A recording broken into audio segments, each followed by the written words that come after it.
Sir एकीकडे तुम्ही आज अमरावती जिल्ह्याच्या दौऱ्यावर आहे, दुसरीकडे चिखलदऱ्यामध्ये जर तुम्ही पाहिलं तर तुमच्या जे नगरसेवकाबद्दल जे उमेदवार होते ते आता कुठेतरी माघार घेतल्या. त्या ठिकाणी मुख्यमंत्र्यांचे मामेभाऊ अल्लाद कलोती बिनविरोध नगरसेवक झालेले आहेत.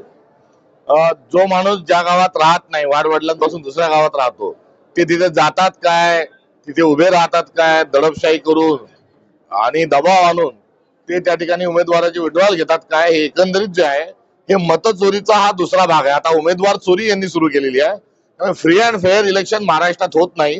जो माणूस ज्या ठिकाणी उभा राहू शकत नाही त्याला तिथे मतदार यादीत नाव टाकलं जातं, त्याला तिथे निवडून आणण्यासाठी साथीचा प्रयत्न केला जातात. हे महाराष्ट्राच्या मुख्यमंत्र्यांचं अशोभनीय अशा स्वरूपाचं काम आहे. आम्ही त्याचा धिक्कार करतो, त्याचा निषेध करतो. मुख्यमंत्र्याचे एक मामे भाऊ धर्मदा आयुक्त आहेत, ते तिथे जैन बोर्डिंग सारख्या जमिनी विकतात आहे, तर दुसऱ्या मामे भावांना आता चिखलदऱ्यामध्ये जमिनी खरेदी करण्याकरता आता नगराध्यक्ष पदाचा नगरसेवक बनवण्याचा जो घाट घातला आहे, हा संपूर्ण महाराष्ट्रामध्ये मुख्यमंत्र्यांची गुंडेशाही आहे आणि गुंडेशाही महाराष्ट्र खपवून घेणार नाही, हा इशाराही या निमित्ताने आम्ही त्यांना देत आहोत. काँग्रेसच्या उमेदवारांनी त्या ठिकाणी माघार घेतली. बरोबर, निश्चित आहे. हे काँग्रेसच्या उमेदवारांनी माघार घेतली या संदर्भामध्ये आपण लक्ष वेधताय, हे सत्य आहे.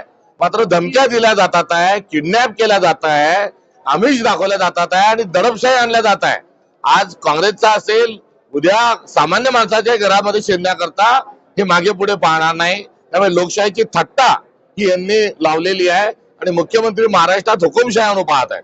त्यामध्ये आर्थिक देवाणघेवाण झाली असं तुम्हाला वाटतं का? आर्थिक देवाणघेवाणी असेल, दमदाटी असेल, कुठेतरी जिवे मारण्याच्या धमक्याही त्या ठिकाणी दिल्या असतील. थेट गृहमंत्री अर्थात मुख्यमंत्री हे या सर्व कटाचे मुख्य सूत्रधार आहे.